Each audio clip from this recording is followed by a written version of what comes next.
Hello friends, growth online classes 0.5 में स्वागत है।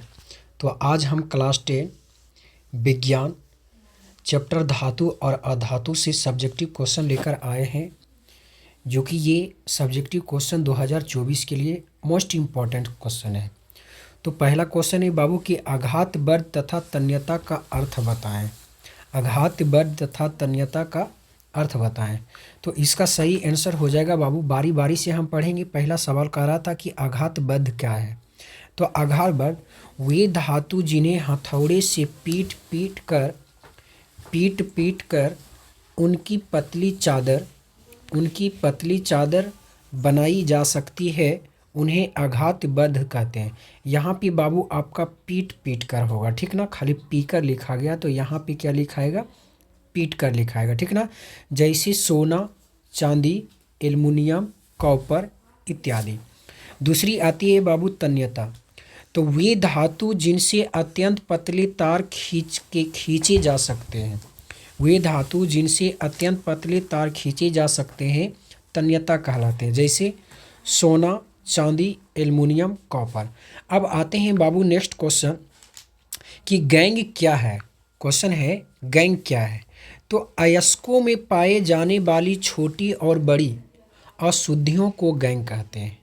अयस्कों में पाए जाने वाली छोटी और बड़ी अशुद्धियों को गैंग कहते हैं। तो इसका जैसे में होगा बाबू CaCO3 CaOSiO2।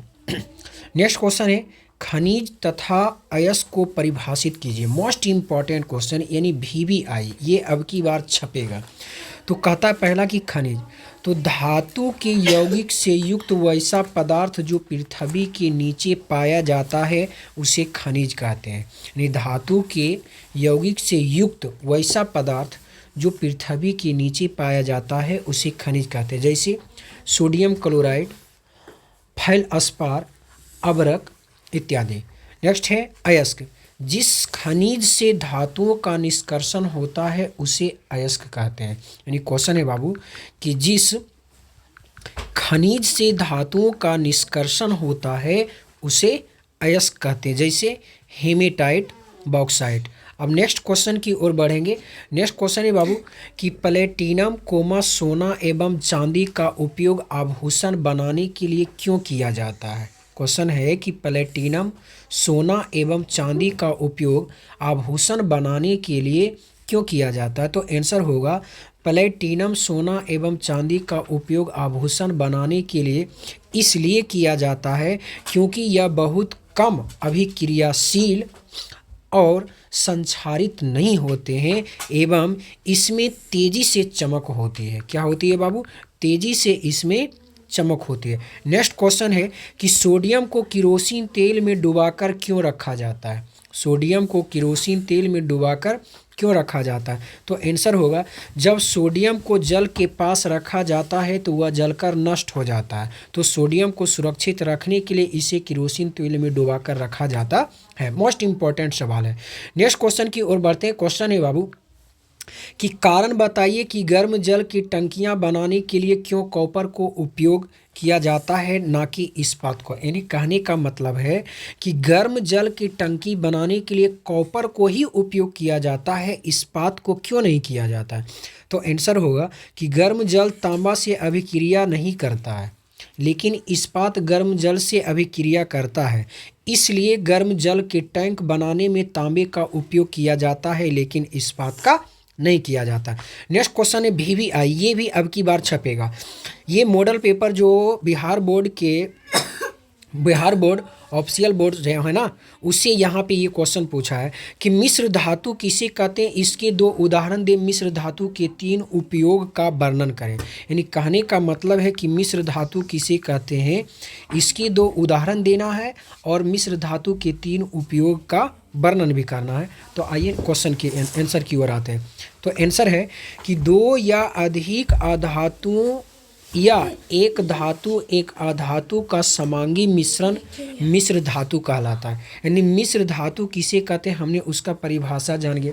हमें 2 उदाहरण देने के लिए बोल रहा था बाबू, हमने इसमें 3 उदाहरण दिए हैं। एक पीतल दिए हैं, एक इस्पात दिए हैं, एक कांसा दिए हैं। मिश्र धातु के 3 उपयोग के अनुसार दिए हैं।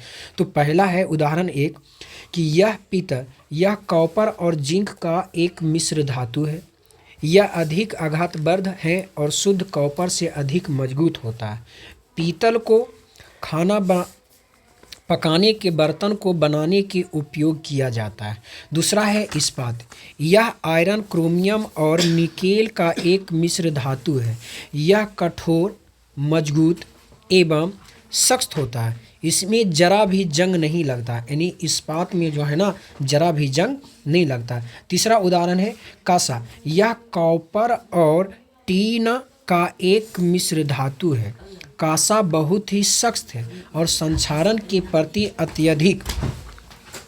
अत्यधिक प्रतिरोधी है।